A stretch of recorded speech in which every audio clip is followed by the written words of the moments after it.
I was just saying shotgun. Luca, you got it. We could just switch off every time. Yeah, so we're welcome back to your weekly. Oh fuck! Cool, okay. guys. Okay. Way to close the door. I shut the fucking door. All right, we're going on our weekly. Well, I guess your weekly Starbucks run with us. I know it's super entertaining. Honestly, Bentley, you gotta daily. come on, Bentley. Come on. Bentley, We're going back inside, buddy. Come on, buddy. Bentley, come on. Do I have to? Ah! No. That would really suck if I dropped the camera. Come on, buddy. We're going inside. Wily Like a deck vets. when you're playing Wily poker. fucking vets. Rambunctious rookies. Yes. No, it's Hot. two Let's wily vets and one rambunctious rookie. You're the rookie. I'm the rookie. How am I the You fucking didn't rookie? pick up on it. You're the rookie. Oh, wait, how am I the rookie? I won more Tron games. No, you did not. You have not. Than him? Hey, I have You've more- never won a I have Tron more game. KOs. I have more That KOs. doesn't fucking matter. He does has, matter. he has the most kills. I have the most wins. I have the You're second most rambunctious. wins. Yeah, so you're a rookie. You're, What are you talking- At least I'm known. Yeah. Talk to the taking rings. people Talk out. to the rings. We're You're both not Brady. we're both topping Talk to the something. rings. I'm Don't like talk Drew to we're Brees. talking to rings about me with I'm man. I'm Drew Brees. He's Brady. You're like you're Matt Ryan. No, I'm like. You're Ryan Tannehill, but Dolphins Ryan Tannehill. Yeah, you're like Dolphin okay. right You're now. Dan Marino because you don't have a Super Bowl win yet. How dare you? You're like Like Brady. yeah. He's Brady, and I don't know. That's my second I'm like house. Peyton Manning. The Super Bowl is my second house, and I travel to it wherever it is.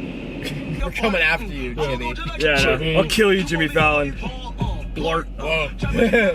I turned an entire high school against Mark Ruffalo. I could turn the world against Jimmy Fallon. Also, Mark Ruffalo. We're coming for Saturday You earned Night one of Live, these. honestly. Also that. Story time for the Kageyama clan for Kageyama's hate of Mark Ruffalo. Mark Cuccolo. Mark Kuckler. So once this upon a group. time, in my and Vic's senior year of high school, Lucas My junior year of high school. we got the opportunity to go to the Infinity War premiere In And- Los Angeles, California, which we reside. Which we. West So it was- Philadelphia. Okay, so yeah, and we got the chance to like sit on the red carpet. That's where all like the actors walk by, and we were like, there was like this open platform because I think Disney was supposed to like have a reporter there, but they didn't.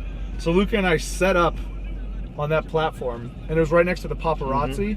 So we got to see like everyone come in and pose, do like the photos. Tom Holland's Walker person thought we were a news crew. Yeah. They're like, oh, That's you already awesome. talked to them, and And we're like, no, dude, no. But I get we don't look professional. Yeah. So yeah, so we're watching them all come through. I made deep eye contact with Chris Hemsworth. Chris Pratt. Got lost in those. We'll get to that. I got On lost those- in those blue eyes. Blue ass water eyes. And his just manly Australian accent. Anyways, back to the story. Here comes Mark Ruffalo. He's standing in front of the photographers. They're taking pictures. He's posing. He blowing blows a kisses. kiss.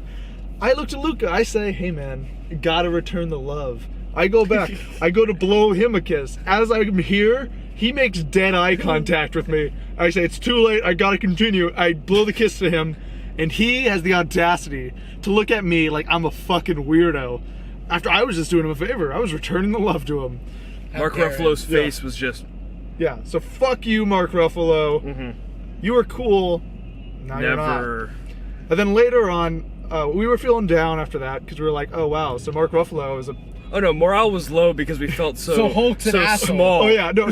For some reason, everyone at that premiere looked at us and knew we didn't belong. Like we weren't on the same level. Yeah, no. There's nothing about us that said that. We were dressed up, we were ready, but everyone knew they Everyone- were higher than Everyone was just like, ah, Everyone they're saw fucking, the, you know, they're the fans. blown kiss. Yeah. I'm pretty sure. And then The world looks at Carson and Yeah. is like, all the cameras turn. Yeah. Here comes our Lord and Savior, Chris Pratt. the man, the myth, the beautiful legend himself. And Luca turns to me, he's like, dude, we gotta get a video of this one. We can't miss it.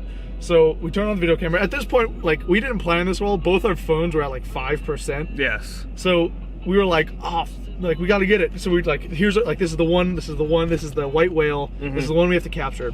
So he sets up The his white camera, whale. and we're like, Chris, because we couldn't scream because we were holding. It was like a silent like yell. And Chris, and as he turned it to me, this is exactly what he does. He's walking, and he goes, "What's up?" Immediate tears in eyes, fangirling out, hands shaking. Totally ruined our moment to get to meet Chris Pratt by fangirling like on a dime as soon as he paid us any attention. My heart exploded with joy, and it was just like, oh my god, Chris Pratt said hi to us. And then we saw a couple of other famous people. There was no notable interactions, but then we got into the theater, and that's when we interacted with Kevin Hart. So we see Kevin Hart, we're like, dude, that's Kevin Hart. Like, God, like it's sick. So we're like, okay, like we don't want to like make a big deal of it. Was he taller in person? He's short. He's short shit. But we don't want to make a big deal of it, so we're like, okay, we'll like whisper to him, hold up. Nope, wrong window.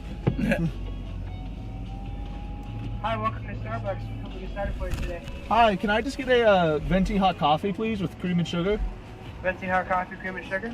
Yes, please. What else for you? That's all. See you at the window. Thank you. So yeah, we see Kevin Hart. You're just showing the window. We see Kevin Hart, and then we're like, we don't want to make a do, so we're like, okay, we'll just be like real low key about it, right?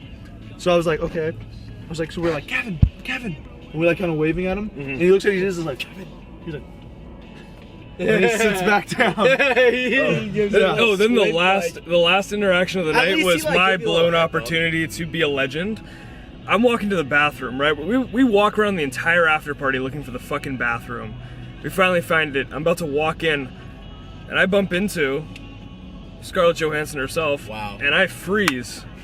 I'm like, oh, I'm sorry, Miss Johansson. And below that opportunity, because age is the only thing that's separating us. That blown opportunity was the only thing that kept you from having her leave her husband. Yeah. And being with you. Exactly. Yeah. And then what else happened? Oh yeah. So then we like took a lift there, and the lift was on my phone. And my phone dies, so we have to go to this like vending machine and buy a phone charger and sit outside the bathroom of the after party. Yeah. Just so that's like Oh, we saw fucking what's the girl's name? We saw so many people. It was crazy. There was a lot of famous people. Like, it wasn't just the Avengers. It was. If only we had everyone. We just had the slightest bit of confidence to Yeah. to look at them as not way better than we are, Yeah. just people. But so yeah, and that's the time Mark Ruffalo ruined his relationship with us. But more positively, Chris Pratt made my life. Yeah, exactly. So. Thank you, Chris. Who else is there? Mr. Pratt. Yeah. We reference him as Mr. Pratt. Mr. Pratt. He's earned the respect. Or as he likes me to call him, Chrissy P. Chrissy P. Yeah, as me and him, our friendship is so great. Yeah. Let's call him Chrissy. Honestly, Chrissy whatever P. he Chrissy wants to be P. called. Chrissy Pre. Yeah. Who else is there? Chrissy Pre. Chrissy Pratt. I remember there was a third person, a third famous. CP. Because there's The Rock that gave me abandonment issues. Oh yeah, I'll tell that story. Okay, so when I was like 8, right, I was the biggest Rock fan. Not like this music. I mean Dwayne The Rock Johnson. And don't get me wrong, it's not a big deal anymore. I forgave him. I get he's a busy guy. He's a lot going on. But it hurt when it happened. But it was my birthday party, and my stepmom worked as like a reporter for, I think it was Access Hollywood at the time. So she got like a video of The Rock being like, oh, it was a happy birthday, Carson. I'm sorry I couldn't make your party, because I unreasonably asked for Dwayne The Rock Johnson to be at my party. But then he looked dead in the camera and was like, I'll promise I'll make the next one. And guess who hasn't showed up to my birthday parties? It's been 12 years, Dwayne, and I have not forgot. So when we blow up and we finally get to meet you, I'm bringing this up. I know, but tell them about Randy Orton, though. Oh, Randy Orton. Okay, so... Oh, actually, so We meet famous people, okay? Yeah. We're not famous. Yeah, we're not famous and we're not anything important. Run into him. Yeah, but so I got backstage at a WWE event, which is wrestling for those of you who don't know. And I mean, like, they're all really cool guys. The only non-cool one was Kofi Kingston. He didn't say a word. Really? To me. Yeah. What? Oh, Yeah. Where's my wallet? Do I have my wallet on me? He's a big Kofi don't. Kingston fan. But he was the only one that wasn't, like, he just kind of walked up, signed my thing, and walked away. And I was like, oh, okay, like, cool, Kofi, like. Oh, that hurts. Yeah. That hurts me. Yeah. How come I haven't heard this part of the story, man? Because I just remembered it. Wow. The Miz was cool. Of course The Miz everyone was was cool. I met John Cena. And the cool thing about John Cena was like I was a big like he was like my favorite wrestler, and so I met John Cena. Wow, my mouth is just white. I know. I'll try to fix that. Yeah. Whatever. So I met John Cena, and the cool thing about meeting John Cena was I didn't go up and talk to him. He saw that I was like decked out in his gear, because of course. Yeah. And he came up to me and he started talking to me, and I was like, oh, that's sick. Yes. But the coolest person I met, and I was 8, so this was like, or now I wasn't 8, but I was like younger. So this was around the time I believed like wrestling was real, and like these people were actually the way they are. If you don't know, wrestling is staged, Beast. but it's still fantastic. Yeah. So Randy Orton at that point was like the heel of heels. He was like the worst guy. He was just such a bad guy. And I meet him, and I'm like nervous because I'm like, oh, like is he gonna RKO me? Like, I don't know what this guy's about. Like this guy's fucking nuts. Have you seen him? He's fucking nuts. But so I meet him, and he's like really sick to me. Like he's like super nice. And then like later on, like we were just sitting there, and Randy Orton comes over. He's like, hey man, like come over here. And I was like, okay. Which, I mean, if I stopped right there, that would sound super suspicious. But there's more to it. So he's like, hey man, come over here. And I was like, okay, Randy Orton. And he's like, hey man, so like what size shirt are you? And I was like, oh, like a medium. Like a. And so he like brings me over. $275. Thank you. So like he's like, come over here. He's like, what are you, medium? And he just starts grabbing all the shirts, all the medium shirts, and he just hands them to me. He's like, here man, take them. And then he followed me on Twitter for a Anything little else I can do for you? bit. No, that's all. Thank you. All right, have a good day. You too. So he follows me on Twitter. And I was way too young to have a Twitter, so he eventually unfollowed me. But the point is, he followed me on Twitter, and it was super cool. And I met him again, and during the show, the second time I met him, he like looked at me, and like he was still a bad guy, so he broke character to do this. But he pointed at me, and he was like smiled, and he like winked, and that was super cool. And I was like, God, Randy Orton's arguably one of the coolest people that I've met. That is very cool. Yeah. I haven't heard of this story, so. There's one fucking other person. Who else has wronged me? Because I remember. We're coming for all of you. Yeah. There was one person, because you know those like quizzes, like how well do you know this person, and it's like out of 10. I remember I put like celebrities that have wronged me, and there's 3 of them. I can't remember who the third one is. Oh, Samuel Jackson. Samuel fucking Jackson. Samuel Jackson. Fucking wronged me. No, it has wronged half of Carson's family. My bloodline. Yeah. He's wronged. The first person he's wronged was my brother. They played golf together. And so they played golf together. And my brother was like an amazing golfer. Like he won tournaments and stuff. And so like he had a bad day once and he was playing with Samuel Jackson. Yeah. And he tops the ball. And they're like, okay, just like reset it, hit it again. And then he like hits it again and Samuel Jackson goes, oh shit. Like pretty much started trash talking my brother. And he's like, hey, just have him pick it up somewhere else. Like just being a dick to my brother. My brother's like, fuck you, Samuel Jackson. Yeah. And, like he didn't even talk to Samuel. Like Samuel Jackson's at this point is shit talking a complete stranger who was like 16. Like he's just shit talking a 16-year-old.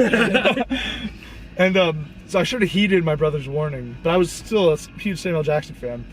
So we go to the Captain Marvel premiere and we see Samuel Jackson at the after party. And we're like, okay, we got to meet Samuel Jackson. No, like, we're hyping each other up, just like who's gonna do it. I was like, okay, there's 2 things I gotta ask this dude. One, did Tarantino ever tell you what was in the briefcase in Pulp Fiction? Just like, can I get like an idea of like what's in the like? Just give me like a little hint. Like, What's in the briefcase? Well, what's in the briefcase? What's in the briefcase? What's in the briefcase? Cue it. All right, and then. After that, I'm like, okay, I just want him to call me a motherfucker because I feel like that's a doable thing. Just call me a motherfucker at a Disney sounds thing. like a sex thing. No, just call me. Like, Call me motherfucker. You motherfucker! Like in the way- classic Samuel Jackson fashion. Yeah. Just do that, and then I'll be like, okay, like my day's complete. Yeah. But yeah, then so we finally get the courage to walk behind him, which is such a and big keep in deal. mind, at this point, we've been just sitting there waiting because we're like, oh, we don't want to interrupt him because he was like eating and all these people were surrounding him. So we're like, we're not going to be those guys that just fuck with Samuel Jackson. So we're waiting, right? And I was like, okay, like, here, Luca, grab my phone. I'm just going to ask for I'm just going to say like, hey man, I'm a big fan. And I'm just going to ask for a handshake because that's like a doable thing. That's not like a big deal. Yeah. And so I go up to him and like I start to talk and he just kind of keeps walking past me and just gives me like a no look, like fuck you, get out of here, handshake. I was like, fuck you, Samuel Jackson. So That's all my experiences. Those are our stories with famous people. Those are our stories. It's real 50-50 whether we have a fun time or not. Yeah. They're I mean, busy hey, people, yeah, they're you busy. know? We don't hold it personally except Yeah. for Mark Ruffalo. That was No, just, but we're coming but after you. I'm just saying. I didn't hold him accountable. Like at first I was like, because I was talking to my stepmom who got us the tickets for it. So I was like, oh, like I don't blame him. Like he's a busy guy. Like he's a big deal. and like she's like, well, no. Like the thing is, like with celebrities, is like they're supposed to remember like every like person that they meet is it's not their first time interacting with a fan, but it's the first time the fan is interacting with them. And I was like, you know what? You're right. Fuck you, Samuel Jackson. I'm coming for you. You don't really want smoke, you ain't blunt that shit. I've been cruising down the block with a badass bitch. With my mind on the chips and it's not on my hip. Fuck then I dip, say I'm finna take a trip.